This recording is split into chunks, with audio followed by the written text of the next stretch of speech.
All right, good morning, everybody. Welcome to the Post Commission's second public meeting of the Subcommittee on Certification. This meeting is being recorded, and I'd like to acknowledge that my commissioners that are here with me, Masha Kazarosian is online, and Hanya Bluestone is also online and joining us remote until she arrives at the building. So good morning to everybody. We're going to call the meeting to order, and I'd like to introduce the Executive Director in case he wants to say a few words before we get going following the agenda. Enrique? No, thank you, Mr. Chair. I think you covered it. Thank you for those attending virtually. This is our first time doing a virtual and in-person meeting, so thank you for attending as well. Excellent, thank you. All right, so first order of business, we'd like to approve the minutes of our first meeting dating back to February 1st. Of course, I'll need. So moved. Thank you. And Hanya, do you want a second or you want me to second it? I'll second it. Excellent. And I agree as well. And we're going to move right on, and we're going to take the presentation from the MPTC, and I believe it's Mr. Jim O'Brien who's going to. They changed it again. Is it changed again? Excellent. They're just trying to make my job more difficult, being my first time. So My job. Chief Jim Hicks from Natick is going to do the presentation. Well, thank you, Mr. Chair and members of the commission. We're going to be very, very brief today. As I said, I realized 2 minutes ago I was making this presentation. But from the MPTC perspective, we're glad to be at the table, be able to take part in discussions, because as we know, based on the statute, it's going to be a collaborative effort. We know that especially over the last 3 years, the partnership that we have built with the commission and working very closely with the commission, especially around the certification piece and as that means. We know our authority is on the side of training and also some other areas that we are able to support. And we want to do that. So we don't have much of a presentation today. In fact, we have no presentation today. We just want to announce that we're here. We will always be here to be part of the discussions. Glad to be at the table as these move forward. And as it moves forward and there's more discussion and more information brought forward and more decisions being made, we're here to help support that. From my perspective, as the chair of MPTC, we just want to make sure we know that the time frame is going to be very, very tight. So we want to make sure that our meetings coincide with your meetings so that there's no delays when we do get to the point that we have to take workloads of our committees and commission as a whole. So that's what I'm here to do. We have members of the staff of MPTC. John Orlando, I think, is online. So we're here to support in any way we can. Excellent. Okay. Thank you, Chief. Thank you.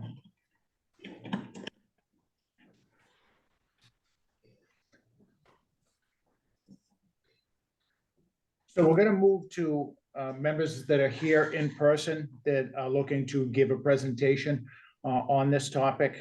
We're asking everyone in the audience or that's going to testify virtually online to try to limit your presentations to somewhere between 8 and 10 minutes if they are going to go that long. That way we can get to anyone that has a question or wishes to speak here in this public forum. So first, if I can acknowledge Tom Greenlaw, if he wants to come up and take the table. And if I may provide some context for Please. before Mr. Greeno. We invited certain stakeholders to come present today with the idea that we had a discussion early on in the first subcommittee meeting. We forwarded all those materials to those individuals with the hope that we can get feedback on that presentation, on the timeline, as Chief Hicks mentioned, that we are contemplating for the second round of certification. And it is in that context that we received, some people that are willing to provide comment, which we are very thankful for. And we also received some written testimony just yesterday. So we will make that available eventually as well. Excellent. Thank you, Mr. Director. Tom? Thank you, Mr. Chairman. Committee members, appreciate the opportunity to come and present this information. I was asked to put something together in terms of the wellness, psychological, and emotional component for law enforcement. Just to give you a short background of my history, so as to understand where I'm coming from. I'm in year 42 of public safety. I retired 7 years ago from the full-time career as a police lieutenant and a paramedic in Billerica. I still am on the books as an officer and a medic up there. My whole career was there, except a few years I worked as a firefighter paramedic for Hyannis. And about 15 years ago, became a clinician. 20 plus years or so, I've been working at the on-site academy. And in Massachusetts, we have a thing which has led to this document that I put together for you folks around wellness visits for law enforcement. In Massachusetts, if you're not familiar, we have a thing called the Mass State Peer Support Network. It had its origins in 1999 and has been established since then. So for 25 years, this group has provided free services on a volunteer basis to any uniformed personnel in the state. It's based on the Department of Fire Services because when it was established, they went to the various organizations and they all liked it, but they all said, you know what, it's a lot to manage. And so the fire marshal at the time stood up and said, I'll do it with two caveats. If I ever get any money, I will not take any for administrative costs. And two, it will serve every uniform in their family in the Commonwealth. The way it is right now, I've served as the co-director for the Greater Lowell area team for over 20 years. And have served, again, law enforcement as well as others. Besides the fire district teams that were established, we have support teams that are specialized because they're large enough to support their own. State Police, Department of Corrections, Boston Police is an example. Because the model is designed to peer support is you don't do your own. They're large enough that they have people outside the lines of operation that can support their folks and not have that conflict arise. So from that work over the years, one of the things that we put together, it started in 2019, was annual wellness visits for law enforcement. It began in the Boston department. Unfortunately, Boston is so large, we couldn't reach every officer, so they would selectively pick groups to do that. A lot of agencies are smaller than that, and they can support the idea of an annual wellness visit. What we have found with that is giving officers information and an outlet to take the challenges that they face in their career. They won't pick up, I date myself when I say the yellow pages, so I have to say Google now. Google police psychologists, they're not gonna do it. And so it has to be brought forth by a peer from the uniforms that establish that there's a connection with that clinical person to make it worthwhile. So that was the protocol that we developed. So what we have done, the program's in 5 years now of testing, and we've done it in multiple agencies across the state. It's a 1-hour annual wellness visit, staffed by a police peer and a clinician that's culturally competent in law enforcement. And during that hour, we'll address various needs. And what we're finding in year one, it's almost always educational. They don't know what's out there. If I ask them what resources, if they were in trouble today, they don't really know, still, to this day. I know I tried this years ago as an MPTC first responder instructor. They trained all the instructors to put this message out. And for whatever reason, it hasn't quite made it out to everybody as of yet. So the model is such in year one, it's predominantly education, equalize the information field. And then that officer has the right to talk about anything from their professional world or personal world. It could be current, it can be old, it can be family issues, whatever it is that's a burr in their life, so to speak. And what we have found with this model, the first year, we asked the agency to assign everyone to come. That takes the stigma away. Legally, you can never make anyone speak, so they can come, but they don't have to say anything, which gives them the option to bow out if they're not comfortable with that.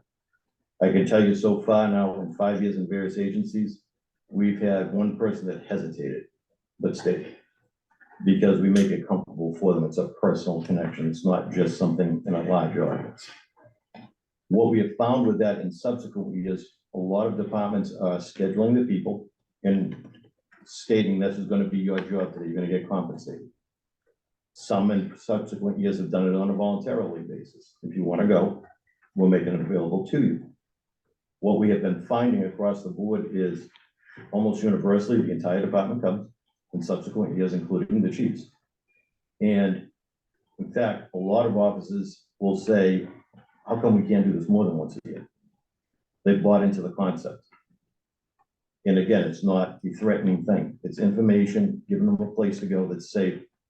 The big part of it is the confidentiality. It has to get locked down. So we don't put anything out. If we identify a problem that's there for the officer, then we make the referrals and connections. And we do a lot of that through the Mass State Peer Support Network. As I said, it's already been there. for 25 years. There's no need to recreate another wheel. It's their own working. With all that said, we set some requirements for those that are gonna do this. And what we want is to have them adhere to the same standard that we have our peer support, peers and clinicians trained. Currently, under the Mass State Network, they have to do a 3-day class on how to do individual and group crisis intervention so that you learn the subculture of public safety. And you have 3 days to work with each other. So it's not just an academic online experience. It's you're going to be sitting with people having discussions. We've also added a 2-day suicide class as a requirement by the end of 24, because unfortunately it's too common. I can tell you my team has responded to way too many over the years, law enforcement, fire, EMS, hospitals, same. And so we want to make that even better and give people the tools in case they encounter. Or as I tell folks when I train them, when you encounter. Because unfortunately it happens too often. We finally got past some of the stigma. In my department, before I started full-time, we had a suicide.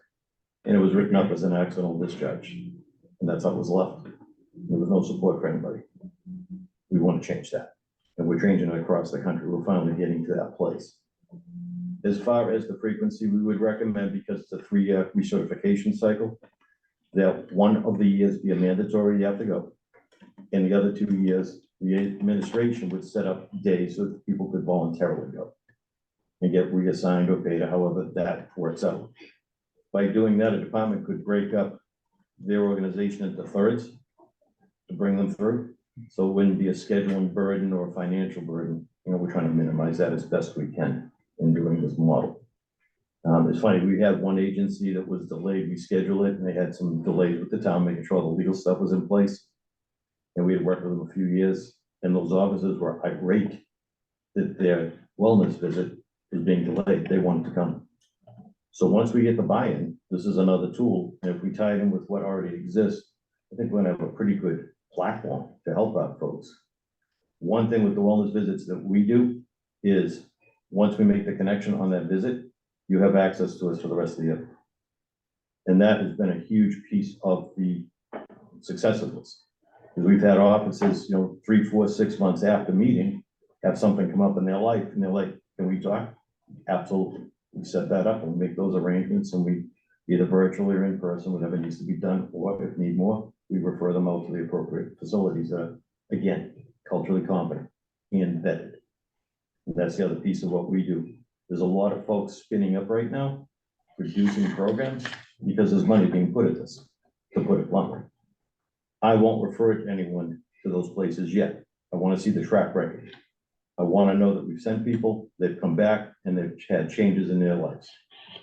Until I see a certain number of people doing that, doesn't mean they're not good. I just don't know the history yet. And once we get that, then we can add them to a vetted list. I have questions, if that's okay. Yeah. So, your group, Mr. Bruno, thank you for being here. Your group effectively acts as a referral after the introduction. It's a resource. 1 year, if I heard you correctly, one visit in a given period, annually or whatever the case may be. There as a resource if needed.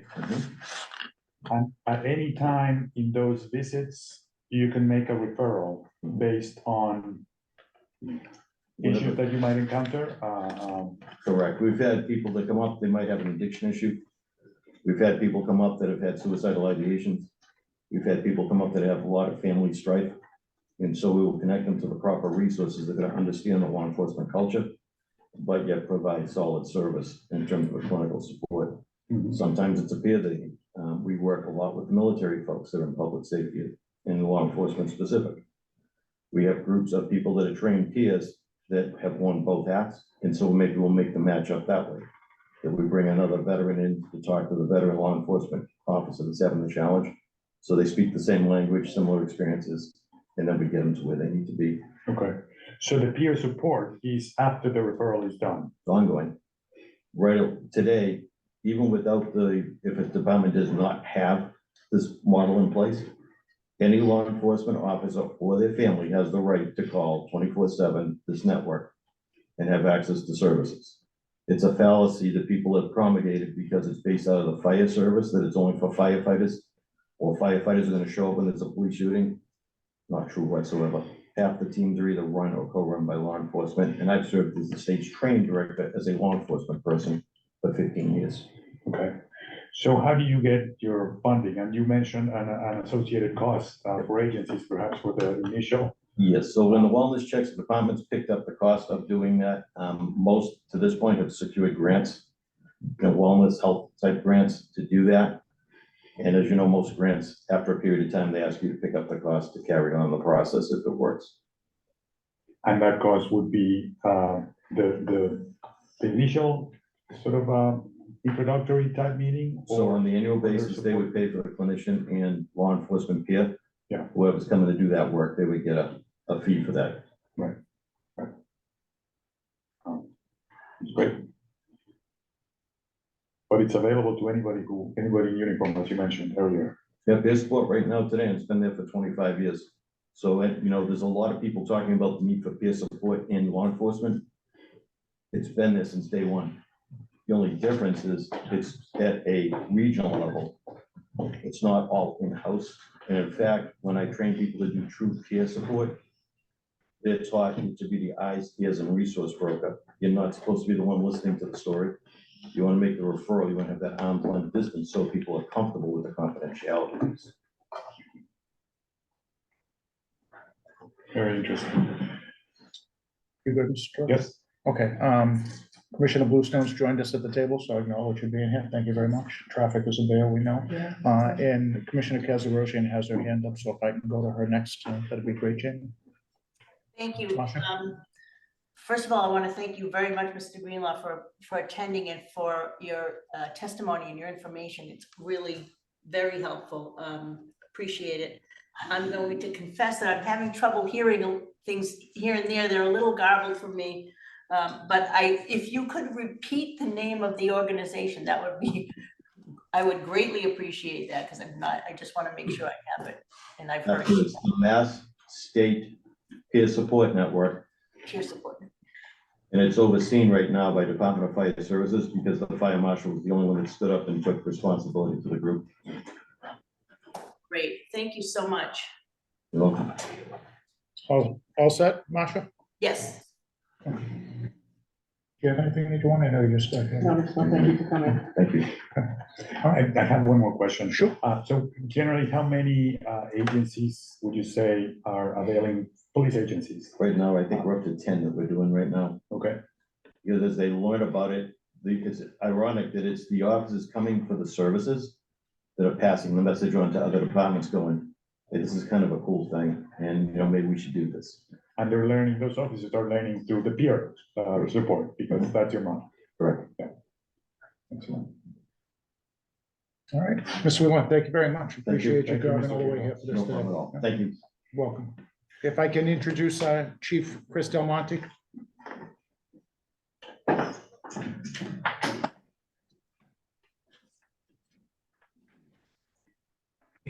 Thank you, Mr. Chairman, commissioners, and staff.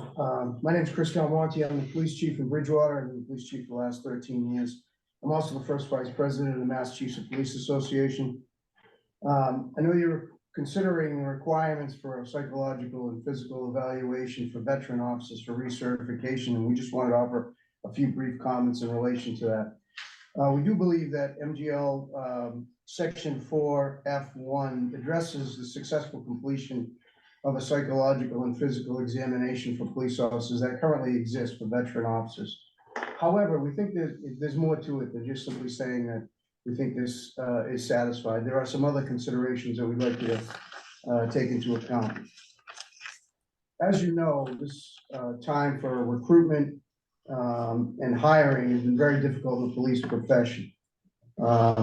Much to our disappointment, entry-level physical fitness standards as they exist today have lowered and have reduced in recent years, yet our recruitment numbers remain bleak and our overall candidate pool remains weak as well.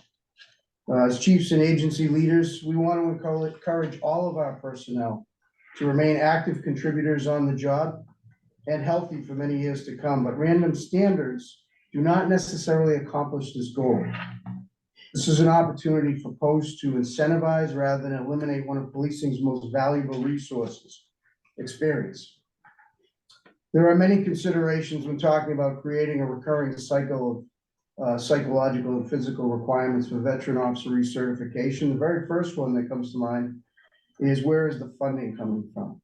If in fact, post has to recertify upwards of 8,000 or more officers next year, it can cost, by our estimations, by putting people through, we put our own officers or recruits through a physical and psychological evaluation. If that cost is anywhere between $1,200 and $1,500 for both, given the number of officers that are required to be recertified A through H next year, that could cost somewhere in between $10 million and $13 million. And the question is, where does that funding come from? Who sustains it year to year going forward in the years after? Who monitors it? How is it measured and how is it related to the job? What's an officer's departmental status if they do not pass or they do not meet a standard? And is it necessary to complete or meet a clearly defined objective in law enforcement? In the alternative, we recommend you take an incentive-based approach by encouraging better healthy initiatives to departments and officers. Consider having officers' primary care physicians acknowledge their fitness for duty as opposed to a set physical exam. To give you an example, a couple of local initiatives that we have done. In addition to our regular in-service training and advanced training, we've sent all of our officers to a 2-day struggle well training. We've invested thousands of dollars, 40,000 to be exact, in upgraded physical fitness equipment in the police station. We pay for an MMA physical fitness instructor to come to our station once a week to conduct classes. We have sent spouses of our personnel, emotional survival for law enforcement, a book that speaks to how we remain healthy in this profession. We've sent it to our spouses who we feel are our partners in this equation the gentleman just spoke about. We also require mandatory participation for all our personnel with law enforcement peer counseling, law enforcement council sponsored peer counseling, and debriefings. And we have a law enforcement council 24-hour peer support network that is accessible for all our personnel and is part of the peer support network the gentleman just spoke about. I would use an education analogy. There are many who think that in law enforcement, education, and I'm one of them, and many of the police chiefs would agree that education is vitally important, not just training, but education, have an educated workforce. There are some that believe that we should require a minimum educational standard before a person can become a police officer. The problem is that that may exclude certain people. That may exclude people who have served in the military or currently serving in the military. That may exclude people who have gone out into the workforce earlier in their life to support their families. Yet we still agree that an educational component is vitally important to having an effective and efficient police force. And so we use an incentive approach. We pay educational incentives. We encourage our officers to go and get their advanced degrees, but we don't require it. We feel as though it will have a chilling effect. So we've taken that same incentive approach to make sure that our officers continue on with their education. Bridgewater is just one of many communities across Massachusetts. Over 80% of our police officers have a bachelor's degree or better. That's through an incentive-based approach, not a requirement. We don't believe that the subjective bar alone will be most efficient and most effective, especially in reducing many of the challenges we face in law enforcement today. The chiefs and the many police officers are aligned with the goal of improving our honorable and noble profession. And so with that, I thank you very much for your time. I'll take any questions that you may have as well. I'll look to the commissioners first. Do you have questions? I think the question that I have, I'm very much in favor of an incentive-based approach. I would wonder though, when in situations where an officer is not considered fit, how would you view that as being addressed? So when you say not fit psychologically or physically or psychologically, let's say physically, because I think they're different issues.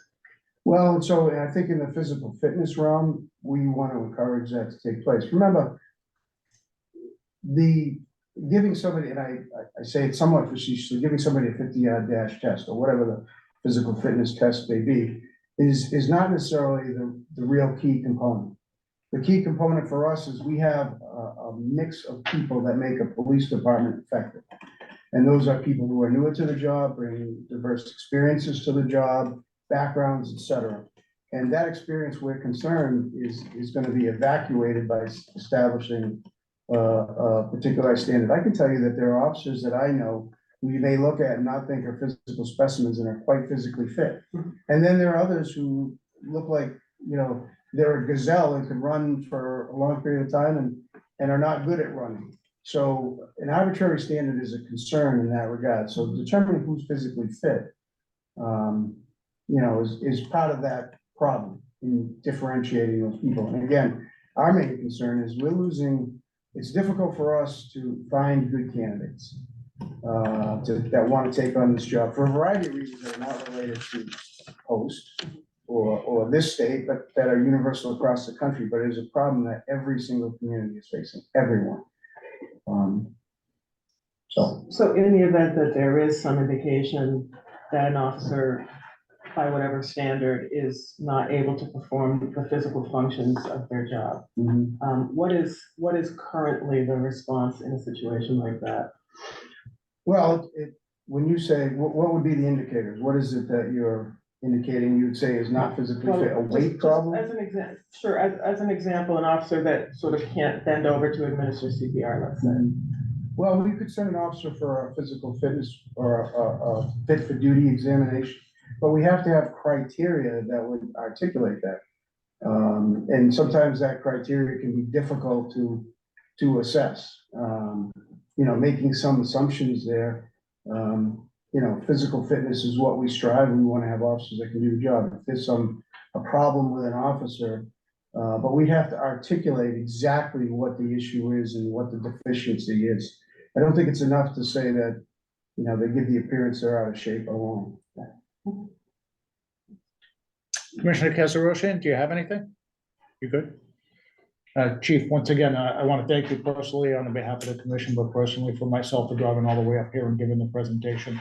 A lot of the values that you have there coincide with the policy group that I represent, but we're going to reserve where I'm the chair of this subcommittee. The policy group's not going to weigh in at this time on anything, but I wanted to say thank you for driving all the way up. And thank you all. Thanks for your time. Thank you.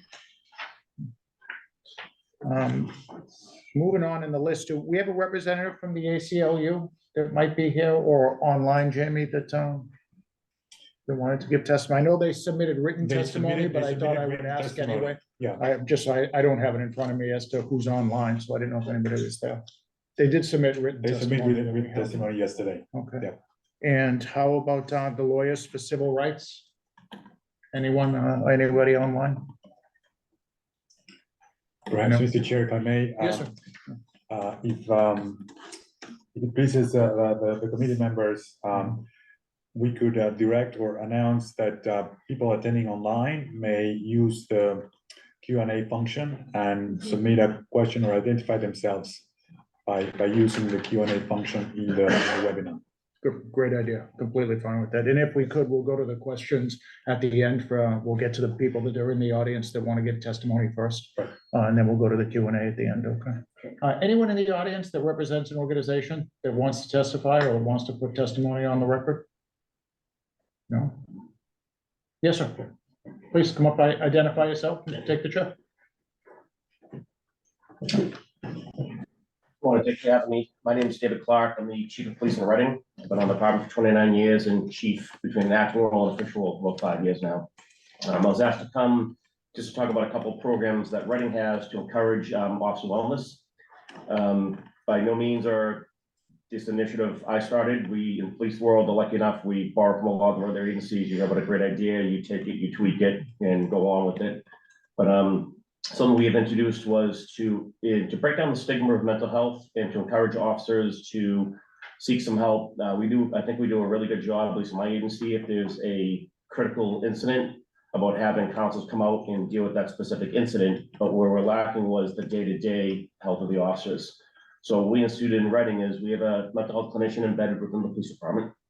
So if an officer sees that clinician and or sees somebody else that they've been seeing on the outside, and they go for 4 visits with that person, they get 2 mental health days off, or 2 administrative days, we call it. And allows the officers to, it's a way to kind of break down the stigma, and it's a way to encourage the officers to go seek help outside of just one stressful incident with a debriefing. And part of the condition is that they cannot use it to work a detour and overtime. They have to actually take the day off for themselves. They can't come in. And I opened up to my civilian dispatchers as well. We have 11 civilian dispatchers, do police and fire and work out of the police station. So I have it for my dispatchers and my officers. And it's been a great success. And the officers don't just show up for the 4 meetings just to get the days off. They've actually been going quite regularly and meeting. And the clinician, they don't share anything with me, again, unless there's a concern. If there's a concern with some behavior or something, obviously we take a different stance on it. But all they do is let me know that they met with them, and that's it. And the amount of officers has increased steadily year by year by year once they've learned to trust the embedded clinician and realize that this is for their benefit, and they've continued throughout the year. So it's not just to get the 2 days off and then they walk away from it, but they've seen some encouragement. And we think it's been a very successful program, and I look at maybe even expanding a little bit if we need to, just because I really think that's a huge benefit for the officers. And recently, we've just had contract negotiations, and for the dispatchers and the police officers, we have actually allowed on-duty workout time. We have a gym in the police station that was actually funded by a nonprofit group in town that paid for all the equipment in there. And the way our shifts are structured, we actually have overlaps on the shifts. So when we have those heavy overlaps, the officers can go down and work out on duty, and they get an hour workout time per shift. And we've seen officers really take advantage of that. And just again, the physical and the emotional health of it has just really been a benefit for the department. And I know the executive director asked me to come in and talk about some programs that Reading has. And I know that a lot of other agencies out there are taking initiative to really ensure that the officer's mental health and well-being and physical as well as mental. And I think it's a combination of both. If you're feeling good about yourself mentally and physically, you're feeling good about yourself, and it just helps your benefits in all around in your regular private life and with your work life. And like I said, I didn't have a presentation, but then the executive director asked me to come to talk about some programs that Reading has to encourage other towns to take advantage of that. That's excellent, Chief. And I'll give you my apologies first off. I wasn't sure.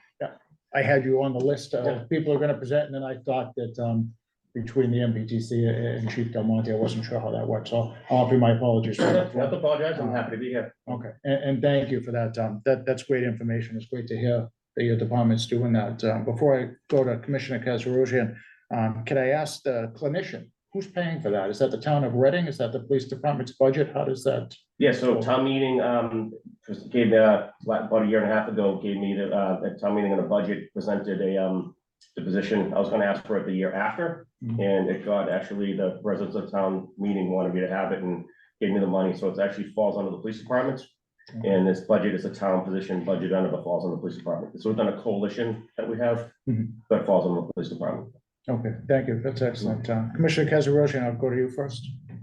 Do you have any? I just want to thank you also for the information and for appearing. This is really good to see what's going on in Reading, and it's very helpful. Thank you. Thank you. Commissioner Bluestone? Yeah, thank you. I think that's, some of those ideas are wonderful. I like the idea of being able to make workouts available to on-duty officers specifically. If we do it all volunteer, it's not mandated. I took a different approach with it, and we've started seeing almost everybody take advantage of now both. Yeah. So. Mr. Director? Yeah, no, thank you for your comments. I'm wondering if you mentioned earlier that you take of course good ideas from others.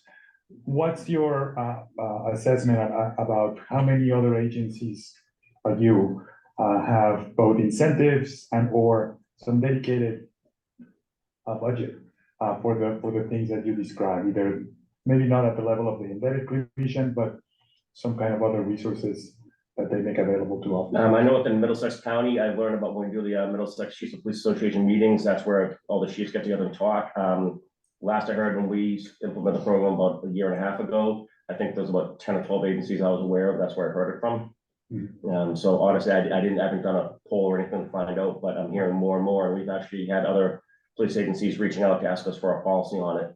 And I've heard that they're going to be opening up some surrounding towns for us doing that. Thank you.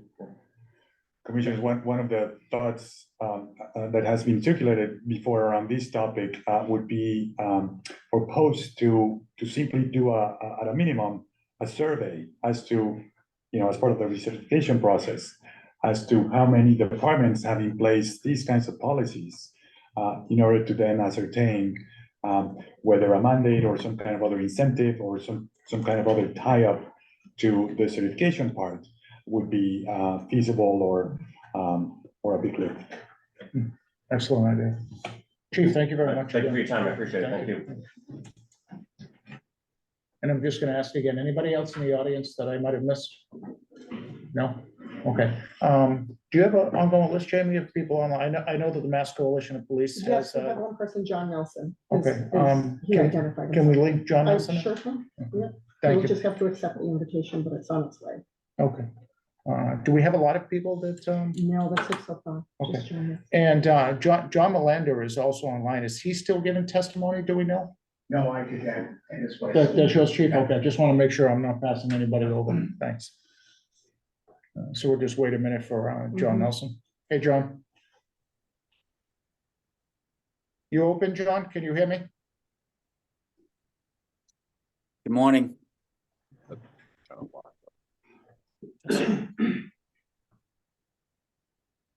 Your screen's frozen there, John. I'm not sure if that's on our side or his. Do we know?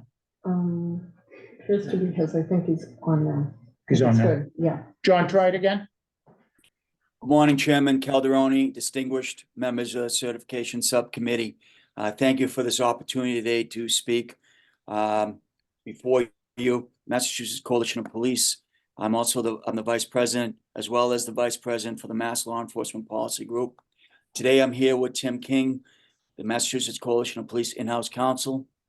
We'll be submitting written and oral testimony today. Welcome, gentlemen. Hi, Tim. Good morning, Mr. Chairman and members of the subcommittee.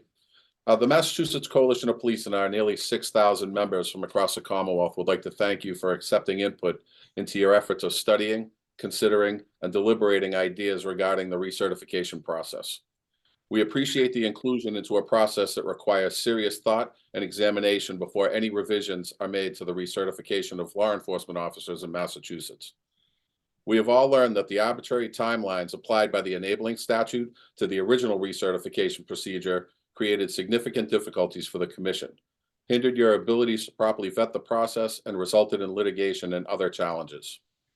The Massachusetts Coalition of Police is committed to working with the subcommittee and the Commission to assist in any way we can to create a workable and practical recertification process.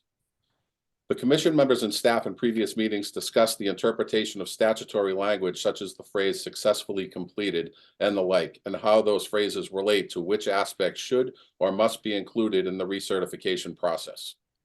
We hold the position that physical fitness standards, psychological testing, and oral interviews were all successfully completed at the initial hiring stage.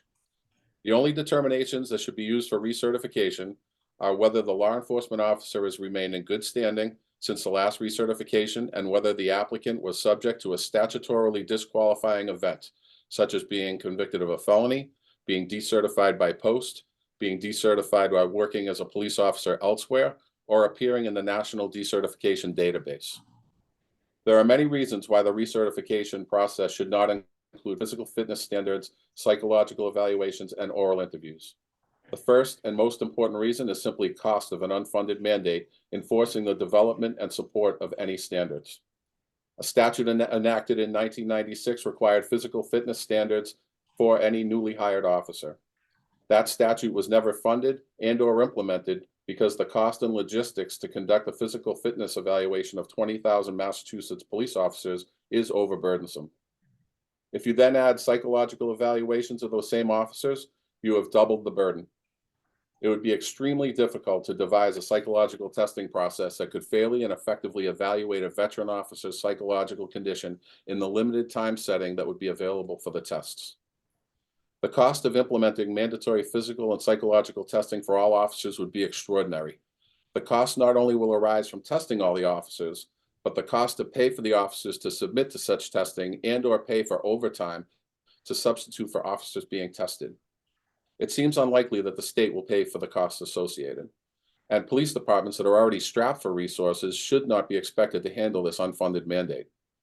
Many departments find it extremely difficult to have officers attend in service, never mind increasing their time away from shifts due to increased testing. Speaking of which, even if adequate resources were available, the costs would outweigh the benefits. We should be spending public safety dollars to recruit, retain, educate, and train officers, not to force officers to submit to unnecessary physical or psychological examinations. There has not been any widespread concern about physical or mental fitness of Massachusetts police officers. These issues are best monitored and addressed at a local level, with agencies working in collaboration with their collective bargaining partners. The requirement for completing an in-service as a requirement for recertification is troublesome as well. We agree and support continued enhanced training of Massachusetts police officers. We even support mandatory training. However, as we explained to Governor Baker when the post commission was created, it should be the department's responsibility to ensure officers are provided the opportunity for in-service and actually attend. In many understaffed departments, it can be difficult for the employer to cover the shifts of people who are attending in service.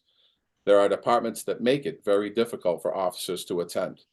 The departments should continue to shoulder this responsibility as they always have, and to suffer consequences if their officers do not. Officers should not suffer loss of certification because of their employer's failure to enable them to attend. This obligation should not be placed solely or squarely on these officers' backs. A failure to do so should hinder the certification of the agency or the chief, not the individual officers. There has been some discussion about post managing some sort of performance evaluation process for the officers. It is well-established law that performance evaluations are a mandatory subject of bargaining, and many, if not all, departments already have some sort of formal or informal procedure for evaluating their officers that was properly negotiated with their bargaining units. We are opposed to any reduction in collective bargaining rights that govern how our members are evaluated. The post could encourage or mandate evaluations, but it should not dictate the method, criteria, or implementation of them. Lastly, we are aware that the subcommittee and ultimately the commission are considering questions to be included in either a new questionnaire or to be asked during some sort of oral interview. As stated prior, we believe the oral interview phase was completed at initial hiring. In the first round of recertifications, there was an oral interview requirement that most departments did not complete. Reasons included that it was too burdensome on already cash-strapped and understaffed departments to dedicate personnel to complete these unnecessary tasks. The questions considered so far in the process seem to be a combination of unnecessary, unrelated to recertification, and overreaching. Most importantly, the questions serve no legitimate purpose because they are not asked or received by the commission. For better or for worse, the post has delegated the questioning to local agencies, and those answers remain within the department's exclusive possession unless post requests them. It is doubtful that any agency needs to ask or receive answers to these questions in order to decide whether an officer should be recommended for recertification. There is no evidence that the questions provided any useful guidance to recommendations by agencies for officers to be recertified or of posts to make recertification decisions. Moreover, the substance of the questions pertain to fitness and conduct issues that are best addressed locally through the discipline process or evaluations. Personal interactions with the criminal justice system and domestic violence, neglect, or physical altercations will all be rooted out in the discipline process of post, as all of them are subject to a mandate of reporting within 2 days of complaint. Bankruptcy is in no way related to the ability to be an effective police officer. While some have indicated financial strain leads to an increase in corruption, we are unaware of widespread bankruptcy or corruption in policing. When it comes to social media use, if there's a complaint, it should be dealt with accordingly. Questions that just inquire into an officer's social media habits are overreaching and too broad. And like the previous question, if there's an issue relating to an officer's use of alcohol and/or cannabis, then it should be dealt with on an individual basis, and with the goal being employee assistance and recovery, not decertification. In any of these situations, if there is an issue, it should be dealt with at the local level. Again, the Massachusetts Coalition of Police would like to take the opportunity to thank the subcommittee and the commission for this opportunity to present our concerns. We also want to reiterate that we present these concerns in the hope that this subcommittee and the commission will take the time to explore these issues completely. Unfortunately, as in the first round of recertifications, you are up against a timeline for this next round. We hope the timeline does not hinder your ability to conduct the proper exploration into these matters and produce a process that is fair, equitable, and practical. And as always, we are here. We're always available for further discussion on these important matters. Thank you, Mr. Chairman and members of the subcommittee. Thanks, Tim. Thanks, John. John, did you have anything that you wanted to add in before I continue? No, I think Tim covered it for right now. Thank you. Okay. Thanks, gentlemen. And I just wanted to go on the record 1 second before I work my way around the room with the commission as the executive director and just make sure that for the record, the Mass Coalition Police presentation that was just given is not the same presentation or speaking for the Massachusetts Law Enforcement Policy Group that John, you and I lead. The many organizations will come together and discuss everything that they've heard in their opinion, but I want to make sure that that is out there for any groups that are listening or paying attention, that this was not on the behalf of the policy group. This was a Mass Coalition of Police presentation. With that, I had one note that I was trying to write down, Tim, as I was keeping up with you. At one point, unless I misunderstood, the Mass Coalition of Police is not against the peer support unit, right? That's different than the psychological assessment. I want to make sure that came out. Correct, yeah. I can say this, Mr. Chair. I mean, the Massachusetts Coalition of Police has been at the forefront of peer support. We were the first in the nation to come up with a peer support questionnaire on our website for any law enforcement officer in case they are having some sort of crisis or some issue to get them assistance. We are 100% in support of any sort of peer support efforts for any officer in the Commonwealth. It's the psychological testing portion that we have an issue with. I just think the cost, our whole group thinks the costs are just going to be extraordinary and it's not going to be manageable. Thank you for the clarification. I thought so. Together, Mass Coalition Police and the Patrolmen's Association of Boston, many of the other groups worked on that legislative language that was passed and signed into law a few years ago. So just want to make sure that came out clearly. So I thank you. I'm going to go to Commissioner Cazarogian has a question. Thank you. As I understand it, then you feel strongly that the psych testing, the physical fitness testing, and potentially educational requirements. And I'll just focus on psych testing and physical fitness. Would be one and done. Once you've passed it, you don't have to do it again because you're concerned that it's unfunded. It would be too burdensome. Am I correct in summarizing your position on that? Sure, those are a couple of our concerns. We also have concerns that it will be very difficult to create a test that will work for veteran officers who, have been involved in many different types of situations over their careers. Just a standardized, one and done. So, our one size fits all sort of standard is going to be very difficult to deal with. So, but do you agree that it is important to maintain or to be able to oversee or somehow monitor the psychological fitness? And I'm going to focus on psychological, I guess, but I'm talking about both of law enforcement officers, that it's an important consideration and concern. And so, for example, if money was not an object, would you support ongoing physical fitness or psychological testing? I think one of the previous chiefs actually brought up the concerns that these standardized testings may not be sufficient to truly evaluate an officer's either psychological well-being or their physical well-being. It needs to be done on a local level. And there are resources in place in most departments and through unions like MassCop to get our officers assistance if they are having psychological issues or if they're having physical issues, we deal with those on a regular basis through either 111F or, accidental disability retirements or what have you.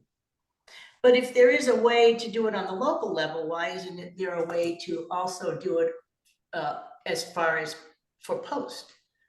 If there's a way to, you're saying there's a way to do it, I'm just trying to understand. Because on the local level, it's generally not done on a standardized basis. The places that have done physical types of testing, it's an incentive-based program. It's voluntary in most cases. So, that there are ways that it has been done locally, but I think it's more on an individual basis, not just on a standardized testing procedure. So if there were a way to do it that was not necessarily a standardized testing procedure, would you agree that there's some, that would meet a concern for the public and would assist in law enforcement to have some kind of oversight or testing, maybe not a standardized testing, but a way to ensure that officers are so-called fit, whether it's psychological or physical fitness, and whether they're the concerns about officer wellness are being met at our level, not at the local level. I mean, something that it's our part of our mandate, correct? Would you agree with that? Sure, but again, so I don't know how Post is going to develop an individually based evaluation procedure for 20,000 police officers. That's not going to be cost prohibitive. But again, we're always open to. That's why I said, a couple times, we're here to listen and to add our thoughts as well to try to help you come up with a process if that's the ultimate goal. But again, I don't think financially, as we said, if it's going to be cost prohibitive, that money should be going to recruitment, retention, training, those sorts of things. And the psychological and physical standards can be left to the local level like they have been. Thank you. I appreciate it. Thank you. Appreciate your questions. Thank you, Commissioner. Commissioner Busto? Yes, thank you for taking the time to speak with us today. I am wondering, it really does sound like sort of the options that we may begin to consider have to do with whether we incentivize or provide incentives for wellness initiatives, whether it's in psychological, mental health, or physical health, versus some kind of an evaluative component. And I'm wondering, the presentation that we just heard about the wellness program, where the incentive could be based on participation, but there would not necessarily be an evaluative component to that. What are your thoughts about some type of wellness initiative like that being part of the recertification process, not in terms of an evaluation component, but in terms of a participation-based expectation? I think, again, we feel very strongly about, our officers' wellness and their ability to maintain such. And if there is a way to do that, that's not a standardized process, as a couple of the folks had discussed earlier, we'd be more than willing to listen and participate in discussions on that. But to be honest, that was actually one of the first times today that we've actually heard that. We've been hearing more of a standardized psychological testing process, to date. So we're open to those ideas. I think to be clear, in my recollection, within the Post Commission, I think that quite a while ago we abandoned the idea that we would be looking at some kind of ongoing psychological evaluation, standardized psychological evaluation, for the reasons that you're describing, because we would have the problem of, what happens if an officer who's performing, well, doesn't do well on an evaluation like that. It would certainly put us in a very difficult predicament. So I think there's a big difference between evaluating someone coming into the job and evaluating someone who's already performing the job successfully. So I don't see that being the direction that we're headed in necessarily, but I do think that there still remains the question of whether there should be some evaluative component or whether it should be participation based. No, and thank you, Commissioner. I know you are one of the people that have brought up those concerns in the past about the other processes. So we appreciate your input into that as well. Thank you. Mr. Director? I would just to react to one of the elements that Mr. King brought up, which I think is important. Just leaning on the agencies in addition to officers when it comes to this process is also something that we clearly have the authority and option to do. We need to be concerned, of course, with the implications relative to budget and logistics, and now timing as well. But it's important to highlight that there's certainly not a notion that we will only lean on or require officers individually. The agencies clearly have a role in this process. Thank you. Tim, John, thank you very much for being thorough and taking and answering the questions as well as the presentation. Surely you already know that I agree with you on the evaluations, and I agree with Commissioner Bluestone that we need to really be cognizant of what we do moving forward. There are police officers out there every day that are doing a fantastic job, and then if they don't do well on the evaluation, that's a grave concern. That's something that we need to take into consideration. So thank you very much, gentlemen, for your time and presentation and question answers as well. Thank you for the time. Thank you. Yes. Do we have anybody else, Jamie? No, that's in? no, there's no one. Okay. Are there any matters from the commissioners that we didn't anticipate that you want to bring up? Commissioner, no? Okay.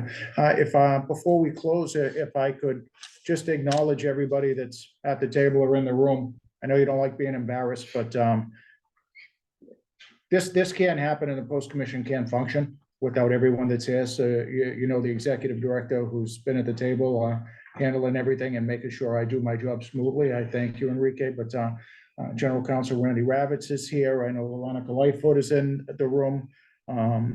Steve Smith is at the table with us. And of course, I can't get online or function appropriately without Owen and Jamie, who's really running the whole show. So I want to say thank you to everybody that's here. Gina Joyce is in the room at the back. So it's one big team effort here at the Post, and that's what makes this work so smoothly.